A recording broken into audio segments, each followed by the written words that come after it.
25ರಲ್ಲಿ ಬಿದರೆ ಗ್ರಾಮದ ಚಂದ್ರೇಗೌಡ ಅಂತ ನಿಮ್ಮ ವರದಿಗೆ ಸ್ವಲ್ಪ ವರದಿ ಕೊಟ್ಟು ಹೋಗಿದ್ರು. ಆ ವರದಿಲಿ ಏನ್ ಮಾಡ್ಯವ್ರೆ ಇವರು 16 ಕಾಲಂಗಳನ್ನ ಕೊಟ್ಟವ್ರೆ. ಕೆಂಬಾಳು ಗ್ರಾಮ ಪಂಚಾಯತಿಲಿ ಅವ್ಯವಹಾರ ಆಗಿದೆ, ಅದನ್ನ ನಾವು ಕೇಳಿದ್ರೆ ಉಡಾಪಿಲ್ ವರ್ತಿಸ್ತಾವ್ರೆ ಅಂತ. ಕೆಂಬಾಳು ಗ್ರಾಮ ಪಂಚಾಯತಿಲಿ 15 ಜನ ಗ್ರಾಮ ಪಂಚಾಯತಿ ಸದಸ್ಯರುಗಳವ್ರೆ. ಚಂದ್ರೇಗೌಡ ಒಬ್ಬನಿಗೆ ಏನಾದ್ರೂ ಒಂದ್ ವೇಳೆ ಗ್ರಾಮ ಪಂಚಾಯತಿಲಿ ಅನ್ಯಾಯ ಆಗಿದೆಯೋ ಅಥವಾ ಇದ್ದಂತ 15 ಜನಗಳಿಗೆ ಏನಾದ್ರು ಅನ್ಯಾಯ ಯಾವ್ದಾರ ಕಂಡು ಬಂದಿದ್ರೆ ಅವರು ಸದಸ್ಯರಲ್ವಾ, ಆಯ್ಕೆ ಸಮಿತಿಯಿಂದ ಬಂದವರಲ್ವಾ? ಏನ್ ಈ ರೀತಿ ಇಲ್ಲಿ ಒಂದು ಕಾಲಂ ಕೊಟ್ಟವ್ರೆ. ಇಲ್ಲಿ ಕಾಲಂ ನಂಬರು 13ರಲ್ಲಿ ಕಾಲಂ ನಂಬರ್ 13ರಲ್ಲಿ ಅವರಿಗೆ ಬೇಕಾದ ಕೆಲಸವನ್ನು ಜನರಿಗೆ ಪ್ರತಿ ವರ್ಷ ನೀಡುತ್ತಾರೆ, ಅವರ ಜೊತೆ ಶಾಮೀಲಾಗಿ ಕೆಲಸವಾಗದೆ ನಕಲಿ ಬಿಲ್ಗಳನ್ನು ಪಡೆದಿದ್ದಾರೆ ಅಂತವಕ್ಕೆ ಇಲ್ಲದೆ ಪುರಾವೆ ಇಲ್ವೇ? ಈ ಮೊನ್ನೆ ಕಳೆದ ತಿಂಗಳು ಹಾಸನದಲ್ಲಿ 3 ದಿವಸ ಮುಕ್ಕಾಮೂಡಿದ್ರು ಯಾರು ಲೋಕಾಯುಕ್ತರು. ಅಂತದಕ್ಕೆ ಇವರಿಗೆ ಕೊಡ ಅಂತ ಒಂದು ಸಾಮರ್ಥ್ಯತೆ ಇರಲಿಲ್ವಾ? ಆಮೇಲೆ ಇಲ್ಲಿ ಕಾಲಂ ನಂಬರ್ 6ರಲ್ಲಿ ಒಂದು ಕೊಟ್ಟವ್ರೆ, ಹಳೆ ಸಾಕ್ಷಿ ಉಪಯೋಗಿಸಿ ಮಧ್ಯವರ್ತಿಗಳಿಂದ ಹಣ ವಸೂಲಿ ಮಾಡ್ತಾವ್ರೆ ಅಂತ ಅವ್ರಿಗೆ ದಾಖಲಾತಿ ಇಲ್ವೇ? ಇವ್ರು ಈ ಚಂದ್ರೇಗೌಡ ಮೊನ್ನೆ ಏನ್ ಕೆಲಸ ಮಾಡಿದ್ರು, ಅವ್ರ ಮಗಳನ್ನ ಗ್ರಾಮ ಪಂಚಾಯತಿ PDO ಕರೆದ್ರು, ಪರ್ಸನಲ್ ಕರೆದ್ರು ಅಂತ ನುಕೇಳ್ಳಿ ಠಾಣೆಗೆ ಒಂದು ದೂರು ಕೊಟ್ಟವ್ರೆ. ಆ ದೂರನ್ನ ಸಬ್ ಇನ್ಸ್ಪೆಕ್ಟರ್ ಪರಿಶೀಲನೆ ಸಹ ಮಾಡ್ಯವ್ರೆ. ಆ ಮಾಡಿದ ಸಂದರ್ಭದಲ್ಲಿ ಇವ್ರ ಹತ್ರ ಯಾವ್ದು ಸಾಕ್ಷ್ಯಾಧಾರವೇ ಇಲ್ಲ. ಆ ಹುಡುಗಿ ಹೆಸರೆಂತದ್ದು ಏನದು, ಸೌಂದರ್ಯ ಚಂದ್ರೇಗೌಡ. ಆಕೆನ ಪರಿಶೀಲನೆ ಮಾಡಿದಾಗ ಫೋನಲ್ಲಿ ನಿನ್ ಕೆಲಸ ಏನಿದ್ರು ಬಾರ ಮಾಡಿಸ್ಕೊಂಡು ಹೋಗುವಂತ ಹೇಳವ್ರು. ಅಂತದೇನಾರ ಕಂಡು ಬಂದದ್ದೇ ಆದ್ರೆ ನಾವು ಸುತ್ತಮುತ್ತಲ ಹಳ್ಳಿಯವರು ಅವ್ರನ್ನ ಆ ಏನು ಅಭಿವೃದ್ಧಿ ಅಧಿಕಾರಿಗಳನ್ನ ಇದುವರೆಗೂ ಬಿಡ್ತಿದ್ರ? ಇಲ್ಲಿ ಎಲ್ಲ ಸದಸ್ಯರು ಹಿಂದ್ಗಡಲು ಅವರಿಗೆ ಕೆಲವು ಜನ ಸುಮಾರು ಜನ ಗ್ರಾಮ ಪಂಚಾಯತಿ ಸದಸ್ಯರು ಬಿಡ್ತಿರ್ಲಲ್ಲ. ಈ ಕೆಲಸ ಸುಮ್ಮನೆ ಕಾರಣವಾಗಿ ಅವ್ರ ಮೇಲೆ ಕೊಡೋದು ಇವ್ರ ಮೇಲೆ ಕೊಡೋದು. ನೋಡಿ ಅಲ್ಲಿ ಏನ್ ಮಾಡಿವ್ರೆ, ಕಾಲಂ ನಂಬರ್ 8ರಲ್ಲಿ PDO ಮತ್ತು CO ತಾಲೂಕ್ ಪಂಚಾಯತಿ ಅಧಿಕಾರಿಗಳು ಹರೀಶ್ ಅವರು ಶಾಮೀಲಾಗ್ಯವ್ರೆ. ಇನ್ನು ಅವ್ರ ಪಾಪ ಬಿಟ್ಟಿರೋದು ಒಬ್ಬರನ್ನ ನಮ್ಮ ಮಾಜಿ ಜಿಲ್ಲಾಧಿಕಾರಿ ಅವರು ಇಲ್ಲಿಂದ ಹೋದ್ರಲ್ಲ, ಅವ್ರೊಬ್ಬರನ್ನ ಏನಾದ್ರು ಮಾಡಿ ಸೇರಿಸಿದ್ರೆ ಇನ್ನೂ ಅನುಕೂಲ ಆಗಿರೋದು ಆ ಚಂದ್ರೇಗೌಡ. ಅದರಲ್ಲೂ ಏನಾಗಿದೆ, ಆ ಮನುಷ್ಯನಿಗೆ ತಲೆನೇ ಸರಿ ಇಲ್ಲ. ಆಪರೇಷನ್ ಮಾಡಿಸಿ ಅವನ್ನ ಮುಟ್ಟಿದ್ರೆ ಸಾಯೋ ಸ್ಥಿತಿಲು ಅವನಿಗೆ ಕ್ಯಾಪ್ ಇಲ್ಲ, ಬುರುಡೆ ಏನೋ ಬುರುಡೆ ಇಲ್ಲ ಆತನಿಗೆ. ಏನ್ ಈ ರೀತಿ ಕೊಟ್ರೆ ಸರ್ ಏನ್ ಮಾಡ ಅಂತ ಒಂದು ಸ್ಥಿತಿಯಲ್ಲಿ ಕೆಲವರು ಅವರು ಕಟ್ಕೊಳ್ಳೋದು, ಈ ಕಾಮಗಾರಿ ನಡೆಯ ಅಂತ ಸ್ಥಳದಲ್ಲಿ ಹೋಗೋದು, ಫೋಟೋ ತೆಗೆಯೋದು, JCB. ಈಗ ಏನ್ ಮಾಡ್ತಾವ್ರೆ ಅಂದ್ರೆ ವರದಿಗಾರ್ರೆ ಊಳೆತ್ತು ಕೆಲಸ ಮಾಡ್ತಾರೆ. ಕೆಲಸಗಾರರು ಕೂಲಿ ಕಾಳು ಯೋಜನೆ ಅವರು ಬಂದು ಟ್ಯಾಕ್ಟ್ರಿಗೆ ಮಣ್ಣು ಇಸಿತಾರೆ, ಅದನ್ನು ಒತ್ಕೊಂಡೋಗಿ ದೂರ ಯಾವ್ದಾರ ಬಾರೆ ಮೇಲೆ ಹಾಕ್ಬೇಕಾಯ್ತಾ? ಗುಂಡಿಯಿಂದ ತಗೊಂಡು ಹೋಗ್ತಾರೆ, ಟ್ಯಾಕ್ಟರ್ ಮೇಲೆ ಹಾಕ್ತಾರೆ. ಇಂಥವಕ್ಕೂ ಫೋಟೋ ತೆಗೆಯೋದು ಕೊಡೋದು. ಇವ್ರವ್ರಲ್ಲ ಎಂತದ ಮಾಹಿತಿ ಹಕ್ಕಿನ ಅಧಿಕಾರಿಗಳು ಎಂತಾರ ಅವರು, ಹೋಮ್ ಗಾರ್ಡ್ಸ್ ಮ್ಯಾನ್ ಅಂತ ಅವರಿಗೆ ಕಂಪ್ಲೇಂಟ್ ಕೊಡ್ತಾರೆ. ಅವರು ಬಂದು ಪರಿಶೀಲನೆ ಮಾಡ್ಕೊಂಡು ಹೋಗಿವ್ರೆ. ಆಮೇಲೆ ಈ ನಮ್ಮ ಜಿಲ್ಲಾ ಪಂಚಾಯತಿಯ DS2 ಅವರು ಸಹ ಬಂದು ಪರಿಶೀಲನೆ ಮಾಡ್ಯವ್ರು. ಇನ್ನೇನಾಗಬೇಕು, ಕ್ಲೀನ್ ನಡೆಯ ಅಂತ ಸ್ಥಳಗಳಿಗೆ ತೊಂದರೆ ಮಾಡ್ಕೊಂಡು ಹೋದ್ರೆ ಇದು ಪ್ರಜಾಪ್ರಭುತ್ವದ ಒಂದು ನೆಲೆ ಆಗುತ್ತಾ?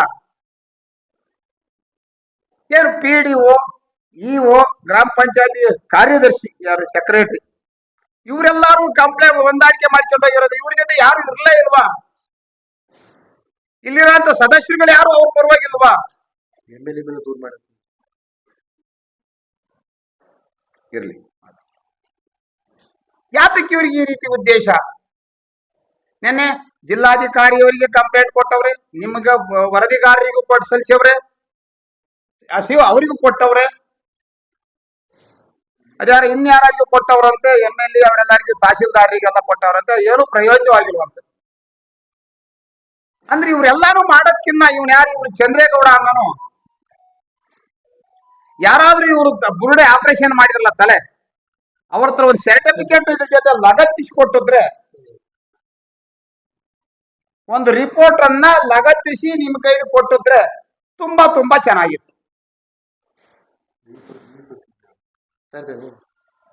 ಆಮೇಲೆ ಅವನು ಏನ್ ಮಾಡಿವನೆ, ಒಂದು ಮನೆ ಕಟ್ಟಿದ್ದೀನಿ, ಆ ಮನೆ ಗೃಹ ಪ್ರವೇಶ ಆಗೈತೆ, ಆ ಗೃಹ ಪ್ರವೇಶ ಆದ್ಮೇಲೆ 1 ಅಡಿ ಜಾಗನ ಬೇರೆಯವರು ನನ್ನಂದ ಪರಮಾರಿ ಮಾಡ್ಕೊಂಡವ್ರೆ ಅಂತ ಗ್ರಾಮ ಪಂಚಾಯತಿಗೆ ಅರ್ಜಿ ಕೊಟ್ಟವನು.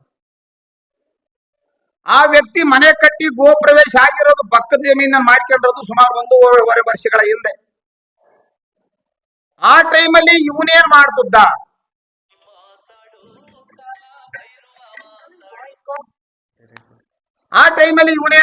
ನಂದು 1.5 ಅಡಿ ಜಾಗ ವರ್ತಿಸೇನೆ ಅಂತ ಹೇಳಿ PDOಗೆ ಅಥವಾ EOಗೆ ದೂರುಗಳನ್ನು ಸಲ್ಲಿಸಿ ಅದಾದ ನಂತರದಲ್ಲಿ ನ್ಯಾಯಾಲಯದಿಂದ ಏನು ತಡೆಯಾಜ್ಞೆ ಆಗ್ತಿರ್ಲಿಲ್ಲ. ಇದು ಇವ್ರದ್ದು ಮುಟ್ಟಾಳ್ತನ ಅಲ್ವಾ? ನ್ಯಾಯಾಲಯದಲ್ಲಿ ತಡೆಯಾಜ್ಞೆ ತರಬಹುದಾಗಿತ್ತು. ಅವನು ಮನೆ ಕರ್ತಂಗೆ ಕಟ್ಟಿ ಆಗೈತೆ, ಅದೇನಾರ PDO ವ್ಯಾಪ್ತಿಗೆ ಬರುತ್ತಾ, ತಾಲೂಕ್ ಪಂಚಾಯತಿ ವ್ಯಾಪ್ತಿಗೆ ಬರುತ್ತಾ, ನ್ಯಾಯಾಲಯ ಅಲ್ಲಿಂದ ಬೇಕಾದ್ರೆ ಅವನು ಡಮಾಲಿಶ್ ಮಾಡಿಸಿ ಒಡಿಸಿ ಹಾಕ್ಸಿ ತಂದ್ಕಣ ಅಂತ ಒಂದು ಶೌರ್ಯ ಧೈರ್ಯ ಅವನು ಅಲ್ಲಿ ಮಾಡಬಹುದು. ಇದು ಎಷ್ಟರ ಮಟ್ಟಿಗೆ ಮಾಡ್ಕೋಣ ಅಂತ ಕೆಲಸ. ಈಗ ಏನು ಸಣ್ಣ ಪುಟ್ಟವು ಗ್ರಾಮ ಪಂಚಾಯತಿ ಸದಸ್ಯರುಗಳು ಇವತ್ತ ಅಷ್ಟು ಸುಲಭವಾಗಿ ಯಾವ ಊರಲ್ಲೂ ಗೆಲ್ಲಕ್ ಆಗದೇ ಇಲ್ಲ ಬಿಡಿ.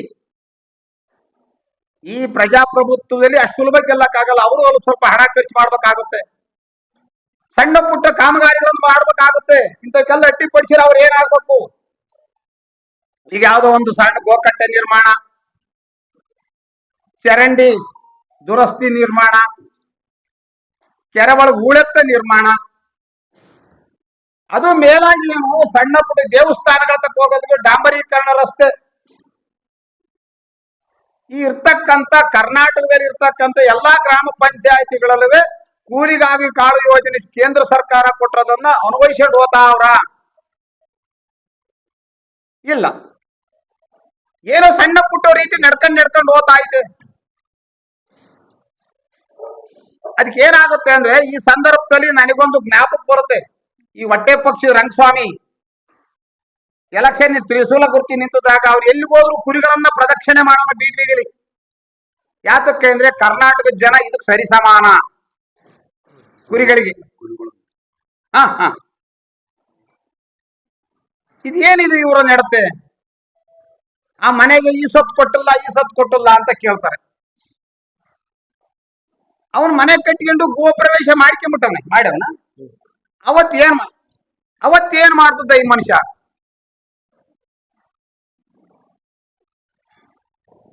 ಏನಾಗುತ್ತೆ ಈಗ ಜಿಲ್ಲಾಧಿಕಾರಿಗಳು, ತಾಲೂಕು ಜಿಲ್ಲಾ ಪಂಚಾಯತ್ CO ಇವರೆಲ್ಲರೂ ತಿಳಿಯ ಈಗ ಅವ್ರು ಕೊಟ್ಟದ್ದನ್ನೇ ಸರಿ ಅಂತ ಅನ್ನೋ ಒಂದು ಮಟ್ಟಕ್ಕೆ ಹೋರಿ ಸದಸ್ಯರುಗಳೆಲ್ಲ ಯಾಕೆ ಗೊತ್ತಿದ್ರು ಇವ್ರಿಗೆ? ಅಲ್ಲ, ಆದಿಲ್ ಬೀದಿಲೆಲ್ಲ ಹೋಗ್ತಾ ಇರ್ಬೇಕಾರೆ ಎಲ್ಲಾನು ಬೈಕ್ ತಿರುಗ್ತಾನೆ. ಮೊದಲೇ ಹೇಳಿದ್ವಿ ಬಿಡ, ಅವ್ನಿಗೆ ತಲೆ ಸರಿ ಇಲ್ಲ, ತಡಿಯ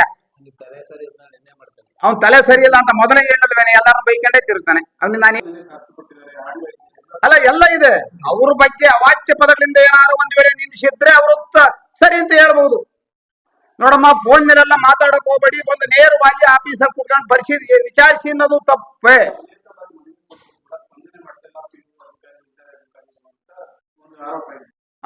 ಆಯ್ತು ಸರ್.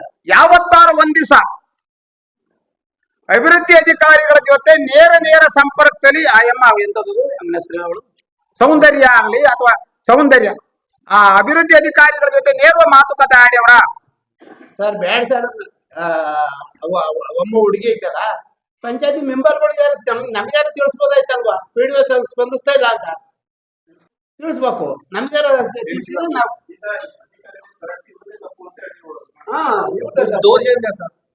ಒಂದು ಈಶ್ವರ್ ತಾಲೂಕು ಒಂದೇ ಒಂದು ಉದ್ದೇಶ ಈಶ್ವರ್ ಯಾಕೆ ಮಾತಾಡ್ತಾ ಇಲ್ಲ ಅಂದ್ರೆ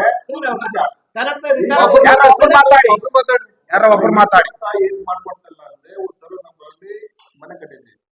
ಇವ್ರ ಸೈಡ್ ಅಲ್ಲಿ ಇನ್ನೊಬ್ಬ ರಿಲೀಸ್ ಅಂತ ಹೇಳ್ಬಿಟ್ಟು ನಿಲ್ಲಿಸ್ಕೊಡ ಅಂತ ಹೇಳ್ಬಿಟ್ಟು 1 ಅಡಿ ಒತ್ತುವರಿ ಮಾಡಿದೆ. ಒತ್ತುವರಿ ಮಾಡ್ರದ ಸೇರಿಸಿ 20 ಮಾಡ್ಕೊಡು ಅಂತ PDO ಬರುತ್ತಾ?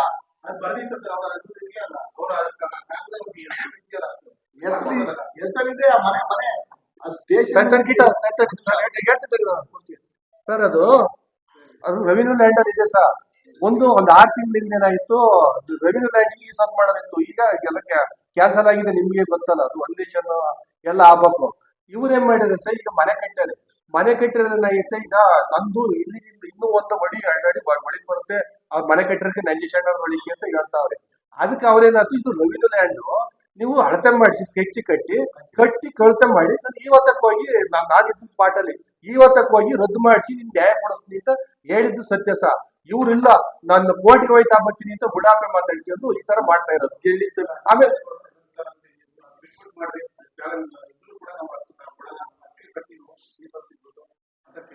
ಅವ್ರು ಈಗ ತಡಿ ಸರ್, ಇವ್ರು ಏನಂದ್ರೆ ಸರ್ PDO ನಿಮ್ದು ಏನು ಮನೆ ಇದೆ ಅಷ್ಟಿಗೆ ಈ ಸಾಫ್ ಮಾಡ್ಕೊಡ್ತೀವಿ ಅಂತ ಅವತ್ತಿಗೆ ಇಲ್ಲ, ಇನ್ನೂ ಆ ಕಡೆ ಸೇರ್ಸ್ ಮಾಡ್ಕೊಟ್ಟು ನಾನು ಅಲ್ಲಿ ತನಕ ಬರುತ್ತೆ ಅಂತ ಇವ್ರು ಅಂದ್ರು.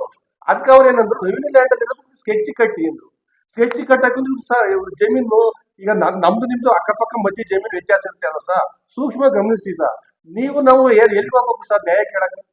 ಸರ್ವೆ ಆಫೀಸಿಗೆ ಕಟ್ಕೋಬೇಕು, ಗೌರ್ಮೆಂಟ್ ಸರ್ವೆ ಕಟ್ಕೋಬೇಕು, ಕಲ್ ಕಟ್ಬೇಕು, ಅವ್ರು ಲ್ಯಾಂಡ್ ಇದು ಮಾಡ್ಬೇಕು. ಆ ಕಲ್ಲಿಗೆ ಯಾರ ಕೈ ಹಾಕಿ ಕೇಸ್ ಹಾಕಕ್ ಅವಕಾಶ ಐತೆ.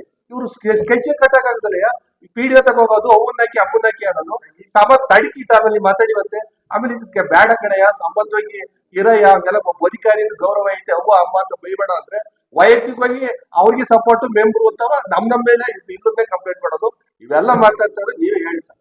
ಇದು ಮುನ್ಸಿಪಾಲಿಟೇಷನ್ ಅದು ಏನಂತ, ನಿಮ್ದು ಎಷ್ಟೈತೆ ನಿಮ್ದು ಅಷ್ಟಕ್ಕೆ ಸರ್ವಿಸ್ ಸ್ಕೆಚ್ ಕಟ್ಟು, ಸರ್ವರ್ ಬಂದ್ಮೇಲೆ 10 ಬಸ್ ಹಾಕ್ತಾರೆ, ಕಲ್ಲು ಹಾಕೊಂಡು ಅಲ್ಲಿಂದ ನೀವು ಬೋರ್ಡ್ ಹಾಕೊಂಡು ಅಲ್ಲಿ ತೀರ್ಮಾನ ಬಂದು ಸ್ಪಾಟಿಗೆ ಬಂದು ನಿಂಗೆ ಈ ವರ್ಕ್ ಮಾಡಕ್ಕೆ ಅಷ್ಟು ಬಿಡಿಸ್ಕೊಡ್ತೀನಿ ಅಂತ ಸಬ್ ಇನ್ಸ್ಪೆಕ್ಟರ್ ಹೇಳಿ ಅಲ್ಲಿ ಇತ್ಯರ್ಥ ಎಲ್ಲ ಮಾಡ್ಕೊಟ್ಟು ನಿಮ್ಗೆ ಏನು ಕಾರ್ಯಕ್ರಮ ರೂಪಿಸ್ಕೊಳ್ಳಲ್ಲ ತರಬೇಕು. ಅಷ್ಟು ಬಿಟ್ಟರೆ ಉದ್ದೇಶದಿಂದ ನಾನು ML ಲೆಟರ್ ಹಾಕಿದ್ದೀನಿ, ಆಮೇಲೆ ಅದನ್ನ ತರಗಿಯವ್ರಿಗೆ ಲೆಟರ್ ಹಾಕಿದ್ದೀನಿ, ಅವ್ರಿಗೆ ಲೆಟರ್ ಹಾಕಿದ್ದೀನಿ, ಯಾವನು ಬರ್ಲಿಲ್ಲ. ಅವರೆಲ್ಲ ನಮ್ ಜಮೀನ ಅವರೆಲ್ಲ ಬಂದು ಮಾಡ್ಕೊಡಕ್ಕಾಗಲ್ಲ. ನಾವ್ ಇಲ್ಲಿ ಇದ್ದು ಬಗೆಹರಿಸ್ಕೋಬೇಕು. ಉದ್ದೇಶ ಒಂದು ಅಷ್ಟು ಜಮೀನಲ್ಲಿ ಇವ್ರು ಈ ಸ್ವಲ್ಪ ಮಾಡ್ಕೊಡ್ಬೇಕು, ಹಂಗಾದ್ರೆ ಇವ್ರು ಸರಿ ಹೋಗುತ್ತೆ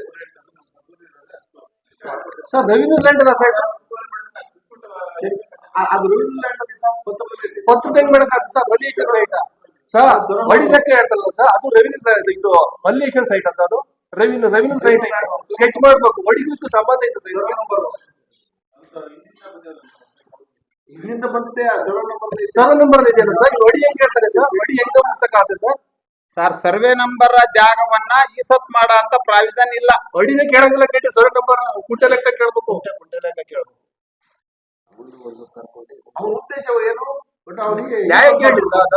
ಕೋರ್ಟ್ ಗೋಲಿ ಯಾಕಿರೋದು? ಕೋರ್ಟ್ ಗೋಲಿ ನಾವು ಅಲ್ಲಿ ನಿಂತ್ಕೊತೀವಿ ಪರವಾಗಿ, ನ್ಯಾಯ ಕರೆಕ್ಟಾಗಿ ನ್ಯಾಯ ಕೇಳಿ. PDO ದುಡ್ಡು ತಗೊಳ್ಳೋದಾಗ್ಲಿ ಎಲ್ಲ ಒಂದ್ ಸರಿ ತೋರಿಸ್ತೀವಿ, ಸುಮ್ನೆ ಆಪಾದನೆ ಮಾಡ್ತಕ್ಕಂಥದ್ದು ಇದೆಲ್ಲ ಸರಿ ಬರಲ್ಲ ಅಂತ ನಂಗೆ ಆಗ್ತದೆ. ಈಗ ಅಲ್ಲಿ ತಾಂಡ್ರೆ ಎಲ್ಲರೂ ನಮ್ಮ ತಾಂಡ್ರ ತಾಂಡ್ರೆ ಎಲ್ಲಿ ತಾಂಡ್ರಲ್ಲ ತಾಂಡ್ರ ಆಗ್ಬೇಕಲ್ಲ.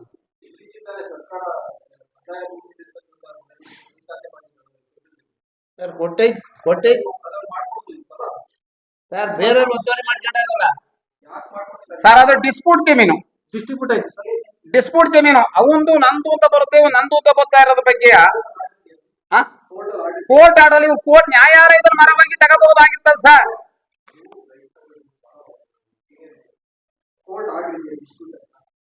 ಆಗಿವ್ರಲ್ಲ ಇಬ್ರು, ಕೋರ್ಟ್ ಆಡಲ್ಲ ಇಬ್ರು, ಪಂಚಾಯತಿ ಕೊಟ್ಟವಲ್ಲ ಸರ್. ಇಬ್ರು ಗ್ರಾಮ ಪಂಚಾಯತಿ ಕೊಟ್ಟ ತಡೆಯಲ್ಲ ಸರ್. ಈ ಸ್ವಲ್ಪ ಮಾಡಕ್ಬೇಕಲ್ಲ ಸರ್, ಪಕ್ಕ ಜಮೀನು ಏನೋ ಮಾಡ್ತಾರ ಇರೋದು ಮಾಡ್ಬೋದಷ್ಟೇ ಸರ್. ಅವ್ರು ಪಕ್ಕ ಜಮೀನು ಮಾಡ್ಕೊಂಡು ಕೇಳ್ತಾ ಇರೋದು.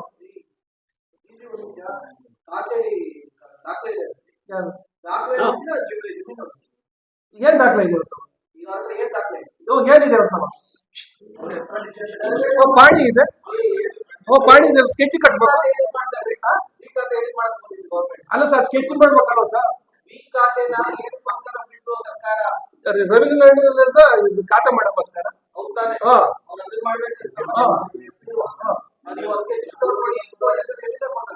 ಸರ್. ಸರ್ ಕರಾವಳಿ ಜಾಸ್ತಿ ಬೇಲೂರನ್ನು ಒಳಗೊಂಡ ಅಲ್ಲಿ ಈ ಗೋರಕ್ಷಕರ ಹಾವಳಿ ಎಲ್ಲ ಆರಂಭ ಆಗಿದ್ರೆ ಮಂಗಳೂರಿನ ಇನ್ಫ್ಲೂಯೆನ್ಸ್. ನಾವು ಹಲವಾರು ವರ್ಷಗಳಿಂದ ಅದನ್ನ ಎದುರಿಸಲೇ ಬರ್ತಾ ಇದ್ವಿ. ಅದಕ್ಕೆ ಪ್ರತಿಕ್ರಿಯೆ ಕೊಡ್ಲೇಬೇಕು. ಕರಾವಳಿದು ಅನ್ನೋ ಕಾರಣಕ್ಕೆ ನಾವು ಸುಮ್ಮನಾದ್ರೆ ಖಂಡಿತವಾಗಿ ಇಡೀ ಕರ್ನಾಟಕವನ್ನೇ ಆವರಿಸ್ತದೆ. ಅದೇನು ದೊಡ್ಡ ವಿಷಯ ಅಲ್ಲ, ಇದು ಬಹಳ ಬೇಗ ಆವರಿಸ್ತದೆ. ಇವತ್ತು ಕಾಂಗ್ರೆಸ್ ಸರ್ಕಾರ ಇದೆ ಅಂದ ತಕ್ಷಣ ಜನರು ಕೂಡ ಜಾತ್ಯತೀತರಾಗಿ ಯೋಚನೆ ಮಾಡ್ತಾರೆ ಅಂತ ಅನ್ಕೊಂಡ್ಬಿಟ್ರೆ ಕಷ್ಟ. ಇವತ್ತು ಹಿಂದುತ್ವವಾದಿ ಶಕ್ತಿಗಳು ಹಿಂದುತ್ವ ಅನ್ನುವಂತ ಒಂದು ಅನುಭವ ಎಲ್ಲ ಕಡೆ ವ್ಯಾಪಿಸ್ತಾರೆ. ಎಲ್ಲಿ ಕಾಣುತ್ತೆ ಅಂದ್ರೆ ಈಗ ಗಾಜಾದಲ್ಲಿ ಇಸ್ರೇಲ್ನ ಪಡೆಗಳು ಅಲ್ಲಿಯ ಪ್ಯಾಲೆಸ್ತೇನ್ ಹೆಂಗಸರು ಮತ್ತು ಮಕ್ಕಳನ್ನ ಸುಟ್ಟಾಕಿದ್ರು ಕೂಡ ಅದು ಸರಿ ಅನ್ನುವಷ್ಟು ಮಟ್ಟಕ್ಕೆ ಜನ ಬಂದ್ಬಿಟ್ಟಿದ್ದಾರೆ. ಇದು ಬಹಳ ಅಪಾಯಕಾರಿ ಪರಿಸ್ಥಿತಿ. ಯಾಕಂದ್ರೆ ಮುಸಲ್ಮಾನರು ಹಮಾಸ್ ಭಯೋತ್ಪಾದಕ ಸಂಘಟನೆ ಅನ್ನೋ ಕಾರಣಕ್ಕೆ ಇವತ್ತು ಪ್ಯಾಲೆಸ್ತೇನ್ ನಲ್ಲಿ ಮುಸಲ್ಮಾನ ಸಾಹಿತ್ಯ ಇರೋದ್ರಿಂದ ನಾವೇನೋ ಅದಕ್ಕೆ ಪ್ರತಿಕ್ರಿಯೆ ಕೊಡಬಾರ್ದು. ಇಸ್ರೇಲ್ ನಮ್ಮ ಪರವಾಗಿರೋ ನಾವು ಮಾಡೋ ಕೆಲಸ ಇಸ್ರೇಲೇ ಮಾಡ್ತಾ ಇದ್ದಾರೆ, ಇಸ್ರೇಲ್ ಪರವಾಗಿ ಮಾತಾಡೋದು ಬಿಟ್ಟಿದ್ದಾರೆ. ಇವತ್ತು ಕರ್ನಾಟಕದಲ್ಲೂ ಕೂಡ ಇಸ್ರೇಲ್ ವಿರೋಧ ಪ್ರತಿಭಟನೆ ಮಾಡ್ತೀವಿ ಅಂದ್ರೆ ಸರ್ಕಾರವೇ ನೇರವಾಗಿ ಪರ್ಮಿಷನ್ನೇ ಕೊಡ್ತಾ ಇದೆ. ಆ ಮಟ್ಟಕ್ಕೆ ಸರ್ಕಾರದ ಒಂದು ನೀತಿನೇ ಬಂದಿದೆ. ಇದು ಬಹಳ ಅಪಾಯಕಾರಿ ಪರಿಸ್ಥಿತಿ. ಹೀಗಾಗಿ ಇದು ಬಹಳ ಸರಳವಾಗಿ ನಾವು ತಗೊಳ್ತಕ್ಕಂಥ ವಿಚಾರ. ಈ ಇಸ್ಲಾಂ ಫೋಬಿಯಾ ಇರ್ಬೋದು ಅಥವಾ ಕರಾವಳಿ ಹಿಂಸಾಚಾರ ಇರ್ಬೋದು, ಒಂದು ರಾಜಕಾರಣವನ್ನ ಹಿಮ್ಮೆಟ್ಟಿಸ್ಲಿಕ್ಕೆ ಜನರು ಒಟ್ಟಾಗಿ ನಾವು ನಿಲ್ಲಬೇಕಾಗುತ್ತೆ. ನಿಂತು ಅದನ್ನ ಒಟ್ಟಾಗಿ ನಿಲ್ಲಿಸ್ಬೇಕು. ಇವತ್ತು ನಾವು ಎಲ್ಲಾ ವಿಷಯಗಳು ಈಗ ಮುನಿಯರವರು ಕೊಡ್ತಕ್ಕಂಥ ಅಂಕಿಅಂಶಗಳು ತಗೊಂಡ್ರೆ ಬಹಳ ಗಾಬರಿ. ಖಾಸಗಿ ಸಂಸ್ಥೆಗಳನ್ನೇ ಶಿಕ್ಷಣ ಸಂಸ್ಥೆಗಳು ಇವತ್ತು ಇಡೀ ಮಂಗಳೂರು ನಿಯಂತ್ರಣ ಮಾಡ್ತೇವೆ ಅಂತ ಅಲ್ಲಿರ್ತಕ್ಕಂಥ ಬಂಡವಾಳ ರಾಜಕಾರಣ ಏನು ಅಂತ ಸ್ಪಷ್ಟವಾಗಿದೆ. ಸರ್ಕಾರ ನಾವು ನೋಡ್ತಾ ಇದ್ವಿ. ಸಿದ್ದರಾಮಯ್ಯ ಸರ್ಕಾರ ಒಂದು ಹೆಚ್ಚು ಕಡಿಮೆ 2 ವರ್ಷ ಆಯ್ತಾ? 2 ವರ್ಷದ 2 ವರ್ಷಗಳಲ್ಲಿ ಗಂಭೀರವಾದ ಪ್ರಯತ್ನಗಳೇ ಮಾಡಿಲ್ಲ. ಆದ್ರೆ ಅದು ಸಿದ್ದರಾಮಯ್ಯವರು ಮಾತ್ರ ಬಹಳ ದೊಡ್ಡ ಭಾಷಣಗಳನ್ನ RSS ವಿರುದ್ಧವಾಗಿ ಮಾತಾಡ್ತಾರೆ. ಆದ್ರೆ RSS ಅಂತ ಶಕ್ತಿಯನ್ನ ಬಗ್ಗಡಿಲಿಕ್ಕೆ ಅಲ್ಲಿ ಅಂತ ಶಕ್ತಿಗಳನ್ನ ನಿಯಂತ್ರಣ ಮಾಡಲಿಕ್ಕೆ ಸರ್ಕಾರ ಅಂತ ಗಂಭೀರವಾದ ಕೆಲಸಗಳೇ ಮಾಡ್ತಾರೆ. ಅಲ್ಲಿ ಕರಾವಳಿ ರಾಜಕಾರಣವೇ ಆಗಿದೆ. ಹಾಗಾಗಿ ನಾವು ಕರ್ನಾಟಕದ ಜನರು ಒಟ್ಟಾಗಿ ಎದ್ದು ಇದನ್ನ ಬರೀ ಕರಾವಳಿಯ ಪ್ರಶ್ನೆಗಳಲ್ಲ, ಈ ಕನ್ನಡಿಗರ ಪ್ರಶ್ನೆ, ಕನ್ನಡ ನಾಡಿನ ಪ್ರಶ್ನೆ ಅನ್ನೋದು ಪ್ರತಿಕ್ರಿಯೆ ಕೊಟ್ಟರು ಮಾತ್ರನೇ ಅದು ಕರಾವಳಿ ಹಿಂಸಾಚಾರ ತಡಲಿಕ್ಕಾಗುತ್ತೆ. ಮತ್ತು ನಮ್ಮ ಜಿಲ್ಲೆಗಳಿಗೂ ಅದು ಆವರಿಸ್ಕೊಳ್ಳೋ ತರಕ್ಕೆ ನಾವು ಹುಡುಗರು ಸಾಕು. ಈಗ ಜಾತ್ರೆಗಳಲ್ಲಿ ಮುಸಲ್ಮಾನರು ವ್ಯಾಪಾರ ಮಾಡ್ಲಿಕ್ಕೆ ಅವಕಾಶ ಇಲ್ಲ, ಆಯ್ತಾ? ಅವರೇ ಹೋಗ್ತಾ ಇಲ್ಲ ಅಂತ ಅದು ಹಾಸನಕ್ಕೆ ಹೊರತಾಗಿಲ್ಲ.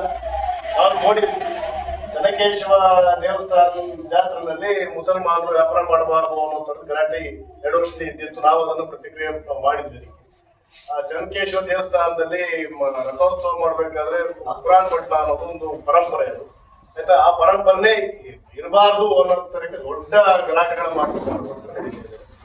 ನಾಳೆ ಬಹುಶಃ ಹಾಸನಾಂಬ ದೇವಸ್ಥಾನದಲ್ಲೂ ಅದೊಂದು ಪರಂಪರೆ ಇದೆ, ಅದನ್ನು ಕೂಡ ಮುಚ್ಚಕ್ಕೆ ಪ್ರಯತ್ನಗಳಾಗ್ತವೆ. ಹಾಗಾಗಿ ನಾವು ನಮ್ಮ ದೇಶದ ಈ ಸೌಹಾರ್ದ ಪರಂಪರೆ, ಜಾತ್ಯಾಯತ ಪರಂಪರೆ ಉಳಿದ್ರ ಮಾತ್ರನೇ ಭಾರತ ಉಳಿಯುತ್ತೆ, ಬೇರೆ ಇನ್ನೇನು. ಆಮೇಲೆ ಇನ್ನೊಂದು ನಾವು